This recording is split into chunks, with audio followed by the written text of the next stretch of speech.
Hello friends, welcome back to my channel again. और आज हम जो कल इडियम सीरीज चालू किए थे उसी को हम कंटिन्यू करेंगे और उसी तरीके से चालू करेंगे। आपको कुछ विजुअल्स दिखाएंगे और आपको गेस करने का मौका देंगे सो दैट कि आपकी आपकी क्रिएटिव स्पिरिट बनी रहे, ताकि आप भी कुछ सीखते चलें इसमें साथ साथ। So let's get started. चलिए हम फिर से स्टार्ट करते हैं। आज भी 20 इडियम्स हैं। First, I will show you an image and then you have to guess for a while and then I will reveal the right answer. So, let's get started. Here is the first one. चलिए, ये पहला image आपको दिख रहा है। पहले image में एक हथौड़े से नेल पे वार किया जा रहा है और जो ये इडियम है, hit the nail on the head, यानी नेल को उसके हेड पे वार करो, यानी जो नेल है, कील है, उसको उसके सर पे वार करो। तो इस इडियम का क्या मतलब है? लिटरल मीनिंग तो मैंने वर्ड टू वर्ड मीनिंग तो बताया कि नेल जो कील है उसके बिल्कुल सर पे वार करो। इसका मेटाफोरिकल मीनिंग क्या होगा? ये इडियम कब यूज हो सकता है? चलिए, लेट मी टेल यू। ये इडियम तब यूज होता है जब कहीं आप मीटिंग में बैठे हो, कई लोग हैं और आपने उठ के कोई ऐसी बात कही जो सही बात हो, तो लोग कहेंगे wow you have hit the nail on the head. या कहीं ग्रुप में कोई बात हो रही है, आपने बिल्कुल सही बात कह दी। कहीं कोई भी बात हो रही है जहाँ जहाँ जिसने भी जो सही बात कर दी एग्जैक्टली उस मोमेंट पे, तो उसके लिए होता है। तो वहाँ पे कहा जा सकता है कि you have hit the nail on the head, मतलब बिल्कुल सही किया आपने, बिल्कुल सही समय पे सही बात बोली। क्योंकि ये जो नेल है उसको जब हथौड़े से उसके हेड पे मारेंगे तो ही मैक्सिमम इम्पैक्ट होगा। तो इसका मतलब आपने वो जो बात बोली उसका मैक्सिमम इम्पैक्ट हो रहा है, तो ये इडियम वहाँ पे रिलेट होगा। Now let's move on to the next one. Second idiom is burn the midnight oil. Image में देख सकते हैं कि एक बंदा है, वो lamp under the lamp study कर रहा है। और अगर वर्ड टू वर्ड मीनिंग देखें तो इस इडियम का मतलब है बर्न द मिडनाइट ऑयल, मतलब रात में ऑयल बर्न करो। अब इस इडियम का मतलब क्या होगा, कहाँ यूज कर सकते हैं आप? जी हाँ, इस इडियम का वहाँ पे यूज होता है हार्ड वर्क के कंटेक्स में। जैसे स्टूडेंट हैं, अगर उनको अच्छा मार्क्स मिला तो कह सकते हैं कि I burn the midnight oil, that's why कि आई गॉट ग्रेट मार्क्स। या एग्ज़ाम चालू होने से पहले टीचर कह सकते हैं स्टूडेंट को कि dear students buckle up, exams are round the corner and you have to burn the midnight oil. तो ये हो सकता है, क्योंकि पहले के समय लैंप होते थे, लोग लैंप में काम करते थे या पढ़ाई करते थे, तो ये माना जाता था कि वो मेहनत कर रहे हैं, तो उसी से बना है मिडनाइट ऑयल। ये एंशियंट टाइम का, मतलब पुराने समय का इडियम है। तो कभी भी आप हार्ड वर्क को शो करने के लिए इडियम यूज करते हैं। Now let's move on to the next one. आप ये इमेज देखिए, दो कपल हैं and they are glaring into each others eyes. आंखों से आंखें देखना, सी आई टू आई, मतलब आंखों से आंखें मिलना। तो इस इडियम का क्या मतलब है? किस कॉन्टेक्स्ट में ये इडियम यूज हो सकता है? इस इडियम का जो कॉन्टेक्स्ट है वो बिल्कुल डिफरेंट है। जैसा इमेज में दिख रहा वैसा वैसा भी है, लेकिन इससे डिफरेंट है कॉन्टेक्स्ट। इसका कॉन्टेक्स्ट है कि एग्रीमेंट होना। अब इस इमेज में इन दो जो जो दो हैं, जो मेल और फीमेल है, उनमें सम टाइप ऑफ एग्रीमेंट है। दैट्स वाई कि they are able to look in to each others eye, वो अपने एक दूसरे की आंखों में देख रहे, कुछ एग्रीमेंट है। तो ये जो सी आई टू आई एडियम है ना, वो तब यूज होगा जब किसी मैटर पे दो लोगों में एग्रीमेंट है, वो एग्री करते हैं। एग्री करते हैं तो भी यूज होगा और एग्री नहीं करते तो भी यूज होगा। जैसे अगर आप एग्री करते हैं तो कह सकते हैं कि on this matter we can see eye to eye, और अगर नहीं एग्री करते तो भी कह सकते हैं कि we don't see eye to eye. क्योंकि आई से आई का कांटेक्ट तभी होता है जब एग्रीमेंट होता है किसी लेवल पे। तो इस इडियम का मतलब ये है कि there is certain type of agreement. जैसे कॉर्पोरेट वर्ल्ड में देखें, अगर कोई प्रोजेक्ट है, मैनेजमेंट कह रहा है कि इस प्रोजेक्ट को होना चाहिए और एम्प्लॉयज़ कह रहे हैं कि नहीं होना चाहिए, तो एम्प्लॉय कह सकता है कि on this matter I don't see eye to eye with my management team. तो मतलब एग्रीमेंट नहीं है, इस मैटर पे हम एक नहीं है। Now let's move on to the next one. A storm in a cup, a storm in a tea cup. अब इस इमेज में देख सकते हैं एक कप है और कप के अंदर तूफान आया हुआ है। तो इस इडियम का क्या मतलब है? कप के अंदर तूफान आ जाए, चाय के कप के अंदर तूफान आ जाए। तो इस इडियम किस कॉन्टेक्स्ट में यूज होगा? बिल्कुल एग्जैक्टली इसी कॉन्टेक्स्ट में यूज होगा कि चाय, छोटी सी चीज़ चाय के कप में भी तूफान आ सकती है। तो ये एग्जैक्टली इडियम का भी जो यूज है, मेटाफोरिकल मीनिंग है, वो यही है कि छोटी बात है जहाँ वहाँ बड़ी बात हो जाना। मतलब चाय के कप में तूफान आ गया तो कुछ भी हो सकता है। तो वो वही कह सकते हैं कि भाई क्यों आप, जैसे कोई छोटी बात है, अगर जैसे घर में सपोज़ मान लो कुछ भी छोटी चीज़ हुई और उस पे बवाल हो गया या कहीं भी कुछ भी हो, तो आप कह सकते हैं कि भाई चाय के कप में स्टॉर्म लाने की क्या ज़रूरत है। वैसे आप हिंदी में नहीं कहेंगे, इंग्लिश में बोलेंगे उसको, कह सकते हैं, लिख सकते हैं storm in a tea cup, यानी कि चाय के कप में बवाल हो गया। और जब चाय के कप में स्टॉर्म आ सकता है, बवाल हो सकता है, तो ऑब्वियस है कि इसका जो है इडियम का जो यूज़ है वो सेल्फ एक्सप्लेनेटरी हो जाता है। Now let's move on to the next one. Kill two birds with one stone, यानी दो चिड़ियों को एक ही पत्थर से मारना। ये तो बड़ा सेल्फ एक्सप्लेनेटरी हो जाता है, आसानी से समझ में आता है कि एक पत्थर से, जनरली आप जब पत्थर फेंकते हैं तो एक ही चिड़िया को निशाना लगाते हैं या एक ही आम तोड़ते हैं एक पत्थर से। बट एक ही पत्थर से अगर दो चिड़िया जुड़ जाए, दो चिड़िया अगर किल हो जाए, मारे जाएं, तो इसका मतलब है कि एक तीर से दो निशाना। तो ये कंटेक्स्ट आप वहाँ यूज कर सकते हैं। ठीक है, now let's move on to the next one. Bite your tongue, bite your tongue, इसका वर्ड टू वर्ड तो मीनिंग है कि अपने जीभ को काटना। तो इस इडियम का जो मेटाफोरिकल मीनिंग है क्या होना चाहिए? बाइट योर टंग, जीभ काटना। लेट मी टेल यू, इसका मतलब है कि बाइट योर टंग मतलब कि होल्ड योर सेल्फ बैक। मतलब कभी कभी ऐसा होता है कि हम कहीं बोलना चाहते हैं बट हमें बोलना नहीं चाहिए, हम अपने को डेलिबरेटली रोकते हैं। जैसे कोई छोटा है किसी बड़े का जवाब देना चाहता है but he has to bite his tongue. या कहीं ऐसे मुद्दे हैं जहां आपको लगता है कि आपको नहीं बोलना चाहिए, बोलते बोलते आप रह जाते हैं, तो वहाँ when you deliberately bite your tongue, it means कि वहाँ पे आप डेलिबरेटली नहीं बोलते हैं, बोल सकते हैं, बोलना चाहते हैं बट बोलते नहीं हैं रिस्पेक्ट से या किसी और कारण से। तो वहाँ पे ये कह सकते हैं बाइट योर टंग।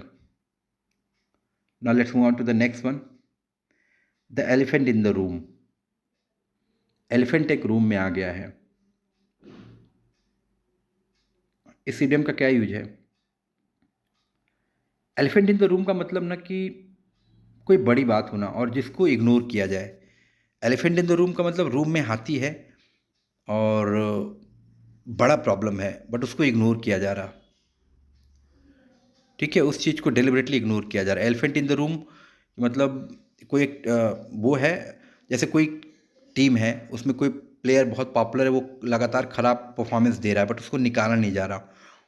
तो मैनेजर कह सकता है कि ही this player is like elephant in the room, या ये जो टॉपिक है वो एलिफेंट इन द रूम है, इसे हम डिस्कस नहीं कर रहे हैं। तो एलिफेंट इन द रूम की बड़ा मुद्दा है बट उसे डेलिबरेटली इग्नोर किया जा रहा, उसे डिस्कस नहीं किया जा रहा। Now let's move on to the next one. On the tip of my tongue, मतलब मेरे बिल्कुल जो जीभ है, टंग है, उसके टिप पे ही है, बिल्कुल जीभ पे है ये। तो इस इडियम का क्या मतलब होगा? इस इडियम का मतलब है कि जीभ पे आते आते रह जाना। कोई चीज़ है ना कि कभी हम रिमेंबर करते हैं कि ओह, इनका नाम तो मेरी ज़बान पे आते आते रह गया। तो इस इडियम का उस सेंस में यूज कर सकते हैं कि जैसे आपने, आपसे बहुत समय मैम स्टूडेंट से क्वेश्चन पूछती है, स्टूडेंट खड़ा तो होता है, आंसर बिल्कुल उसके टिप ऑफ द टंग पे रहता है but he somehow he fails to provide the right answer. कभी कभी हमसे भी कोई पूछता है and answer is always in our mind but somehow we fail to give the right exact answer in that particular moment। तो ये उसके लिए है। now move on to the next in the list, in the driver seat। इस idiom का क्या मतलब है? अगर कोई ड्राइवर की सीट में है तो उसका क्या मतलब है? ड्राइवर की सीट में है तो इसका मतलब है कि वो गाड़ी चलाएगा, आगे जाएगा। ये तो लिटरल मीनिंग है कि ड्राइवर की सीट में बैठ गया। इसका जो मेटाफोरिकल मीनिंग है ना, कि ड्राइवर की सीट में बैठने का मतलब कि टोटल कंट्रोल में है, किसी सिचुएशन के टोटल कंट्रोल में है। जैसे अगर इंडिया की टीम मैच खेल रही है, क्रिकेट खेल रही है और वो अच्छी पोजीशन में है, तो कमेंटेटर बार बार कहते हैं कि India is in the driver seat, India driver की सीट में है, कंफर्टेबल है। इलेक्शन में अगर कोई पार्टी जीत रही हो तो कहते हैं कि this party is in the driver seat. तो ड्राइवर की सीट में होने का मतलब कि उस सिचुएशन में आपका टोटल कंट्रोल होना, क्योंकि जब ड्राइवर की सीट पे बैठेंगे तो ही गाड़ी को आप स्टीयर कर पाएंगे। Now let's move on to the next one from the list. When pigs fly, जब सुअर उड़े। तो इस इडियम का यूज कब होगा? इसका जो वर्ड टू वर्ड मीनिंग है कि जब सुअर उड़ने लगें। सुअर तो कभी उड़ेंगे नहीं।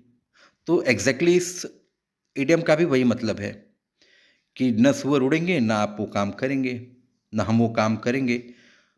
तो इम्प्रॉबेबल सेंस में होता है कि जैसे कोई पेरेंट्स है, अपने कोई बच्चा है पढ़ाई नहीं करा, तो पेरेंट्स पूछ सकता है कि भाई तुम कब पढ़ोगे? When pigs fly.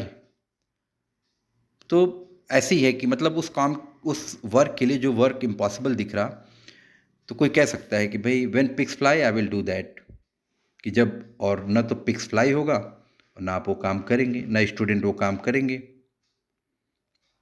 तो ये उस सेंस में यूज हो सकता है। Now let's move on to the next one. The ball is rolling. अब देखिए वहाँ पे एक बॉल है, वो रोल कर रहा है, आगे बढ़ रहा है। बॉल को जब छोड़ेंगे ऊंचाई से, तो वो स्टीप पहाड़ी से या छोटे से स्टीप कर्व से तो वो रोल करेगा।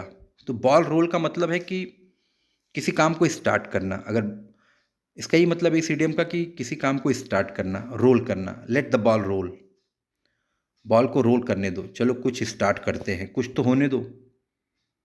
चीज़ें अगर इनर्सिया में हैं, स्टैटिक है, रुकी हुई हैं, तो वहाँ पे कहते हैं ये let the ball rolling, keep the ball rolling.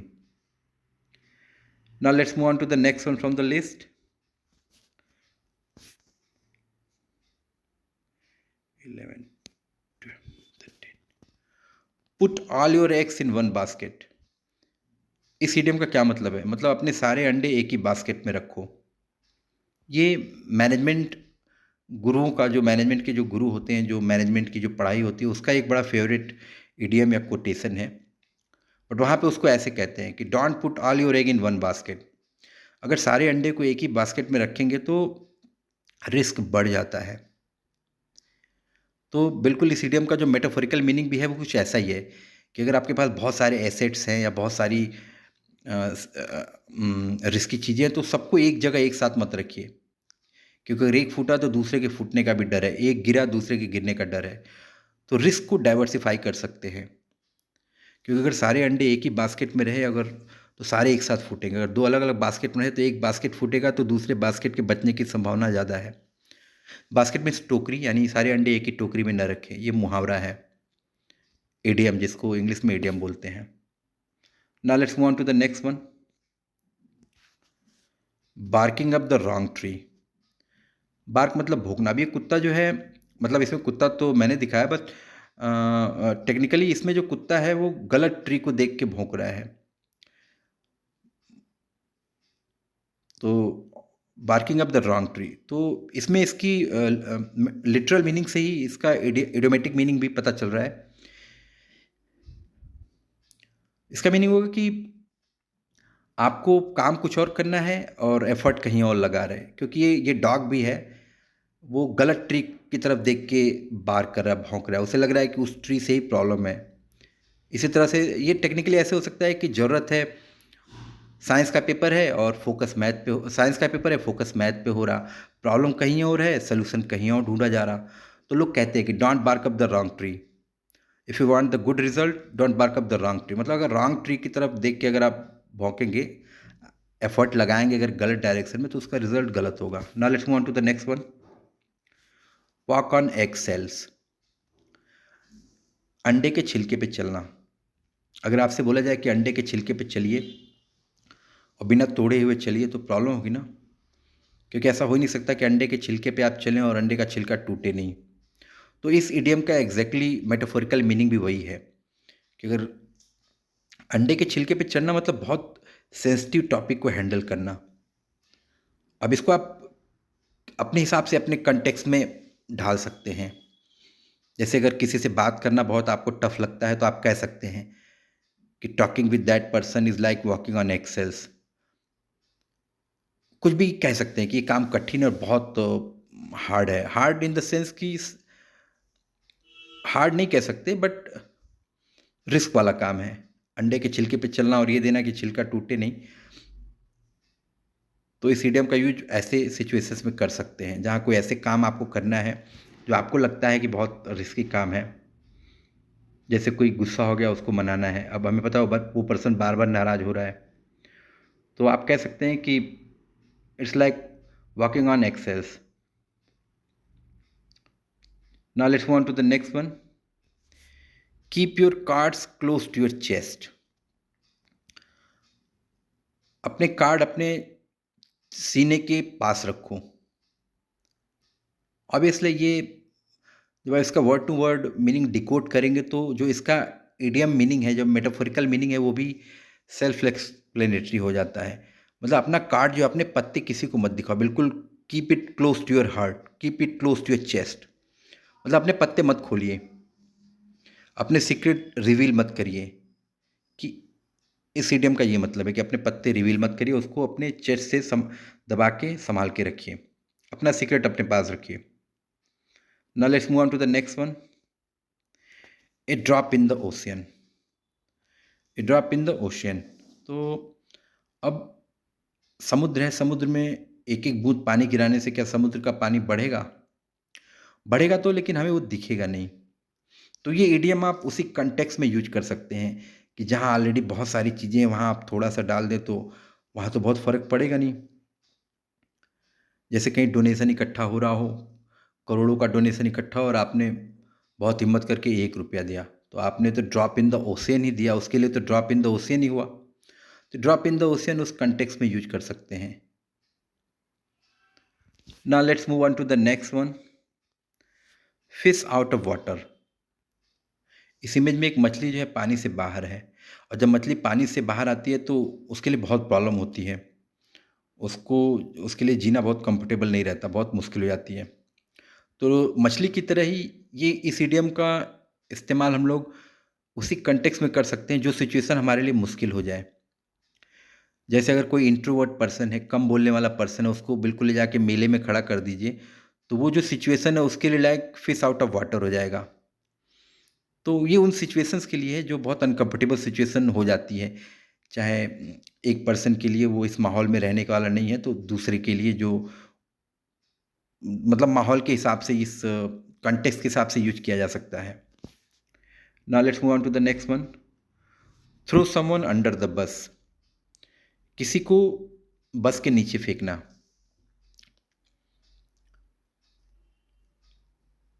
मतलब कोई अगर किसी को बस के नीचे फेंक रहा तो मतलब उसका वैसे तो मीनिंग दूसरा है, बट मेटाफोरिकल मीनिंग है कि अपना ब्लेम, दो लोग हैं, दो लोग में से एक लोग दूसरे को बस के अंदर फेंक देते हैं, बस के नीचे फेंक देते हैं, ताकि ब्लेम वो ले ले और हम बच जाएं। तो अपना ब्लेम दूसरे पे थोपने का जब सेंस हो तो वो इडियम यूज होता है, अपना ब्लेम बचाने के लिए दूसरे को बस के अंदर फेंक देना। जैसे कोई बहुत कठिन काम है, दो लोगों में से किसी एक को जाना है, आपने जानबूझ के बोला कि वो बंदा जाएगा, तो डेलिबरेटली आपने उसको अंडर द बस फेंक दिया, उसको डेलिबरेटली टफ सिचुएशन के लिए फेंक दिया ताकि ब्लेम आप पे ना आए। Now let's move on to the last one from this list. From the horse mouth. घोड़े के मुंह से। फ्रॉम द हार्स माउथ इसका मतलब है कि डायरेक्टली सोर्स से। फ्रॉम द हार्स माउथ मतलब कि डायरेक्ट कोई चीज़ जो है डायरेक्ट सोर्स से आ रही है। ये चीज़ बिल्कुल घोड़े के मुंह से आ रही है।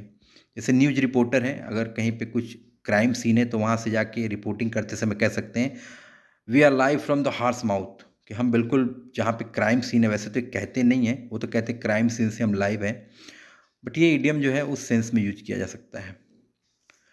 तो आज की जो क्लास है वो यहीं तक रही। इसको हम फिनिश करते हैं कि, और आई होप कि आपको इसमें से कुछ इडियम्स पसंद आए होंगे और आई एम श्योर कि बहुत सारे इसमें से आप जानते भी होंगे।